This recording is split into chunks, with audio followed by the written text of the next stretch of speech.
vicious phone calls and emails than we ever get from taking on the Klan or neo-Nazi groups and so on. I mean, it was to the point where I had to have protection for a few days, merely as a precautionary matter. So that gives you a sense of how important these people I'm calling mainstream aiders and abettors really are. Yeah, that's amazing. That's amazing. One of the topics that we've gotten a lot of questions about, Mark,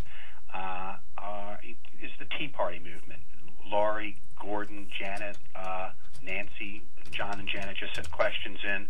People want to know, how is the Tea Party movement related to the extremists that we follow?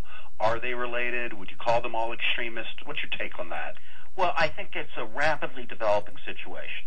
The Tea Party seem to be changing quite quickly. But what I would say is that no, it's not fair at this point to describe the Tea Parties generally as extremist. On the other hand, there's no question, I think, at all that the movement is shot through with extreme propaganda, with conspiracy theories, with streaks of racism, and with individuals who come from the militia movement or other sectors of the radical right. To give you a sense of that, there is a guy named Richard Mack. He's a famous former Arizona sheriff who sued the Clinton administration over the Brady Bill, and in fact had the Brady Bill about half dismantled as a result. Mack was an iconic hero of the militias back in the 1990s, and he is that again. He's a member of a very prominent group, a new patriot group called the Oath Keepers. But the important thing is that not only is he at the center of the movement, the militia movement and its ideas, but he is regularly giving speeches to Tea Party groups, some 40 or 50 speeches. So he, in effect, is one of the more visible kind of conduits of the ideas of the Patriot movement moving into the world of the Tea Party. So, yeah, there's a lot of interaction, but they're not the same. Mark, you mentioned something, the Oath Keepers, and I know that Della, Alfred, and John all sent in questions about the Oath Keepers. Who are the Oath Keepers, and and should we be concerned about them? I think so. The Oath Keepers were formed in February of 2009, a little more than a year ago. And what they say they are is they are a group of law enforcement and military personnel, and what they're all about goes to their name. What they do is they pledge their oath to defend the Constitution. And, that's all well and fine. The Constitution's a good document, I think. But thank you for that endorsement of our Constitution. Yes, I knew everyone was waiting for that. But let me say, and what the leader of this group says angrily is that that's all we're doing. We're merely pledging to defend the Constitution and the rights of all of us, and who could be against that? Well, who could be against that? But the reality is that when you look at the Oath Keepers webpage, the center of their whole organization are the so-called 10 orders we will not obey. And what follows after that is a laundry list of, we will not herd Americans into concentration camps. We will not encircle the cities and create ghettos militarily. We will not aid foreign troops in imposing martial law on the United States. In other words, what they are really saying is that all of these things are about to happen, that the government is involved in this. And, I was on another show up against Stuart Rhodes, the leader of the Oath Keepers, who at that time made a claim that, well, these are just theoretical possibilities. We interned the Japanese Americans during the Second World War, after all, and the Hessians helped to try and put down the Revolutionary War back in the day. Well, the reality is that, again, when you look at their webpage, on top of this list of the 10 orders they will not obey, they have a quote from George Washington: "Now is the time to decide whether we will be freedmen or slaves."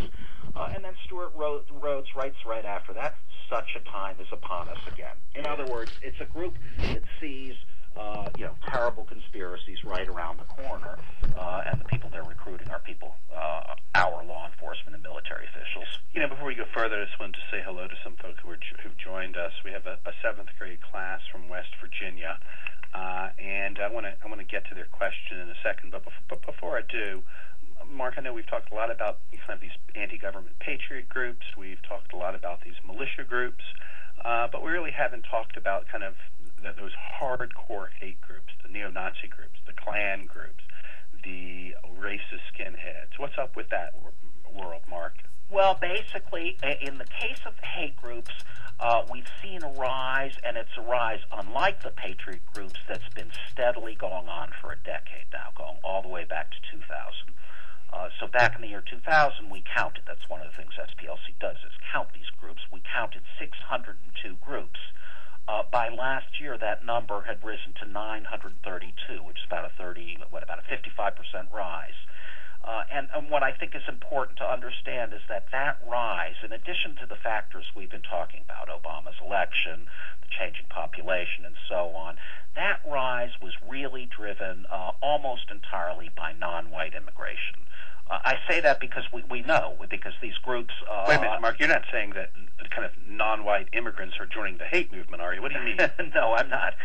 What I mean is that over this last 10 years, most Klan groups and neo-Nazi groups in America have virtually abandoned their rallies, their propaganda about the evils of black people, the Jews, et cetera, in order to concentrate on undocumented immigrants.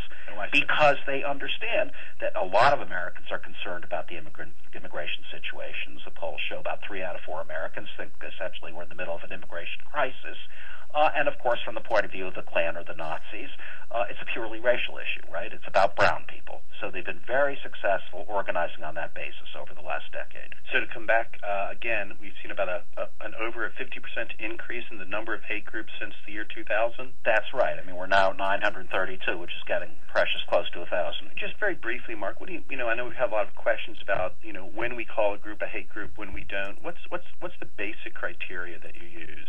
The basic criteria is if a group, in its platform statements, on its website, in the writings or speeches of its leader, says that an entire other group of human beings, by virtue of their class characteristics, is somehow less, they're a hate group.